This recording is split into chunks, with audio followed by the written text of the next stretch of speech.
आपका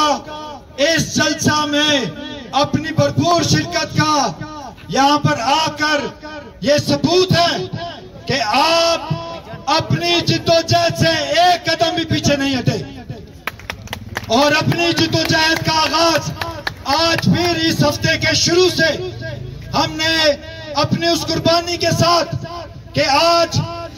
हमारे घरानों में, हमारे खानदानों में, हमारे बच्चों के पास रोटी भी नहीं है, लेकिन आज हम भूख, अफलाज और इस भूख और नंग की वजह से फिर इस प्रेस क्लब पर आकर एहतजाज में शिरकत है।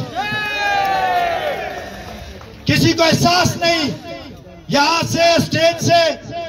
शर्म और हया के नारे लगाए गए हैं, शर्म करो, हया करो, लेकिन इनको आज तक शर्म और हया नहीं आई कि ये किस तरह से अपनी जिंदगी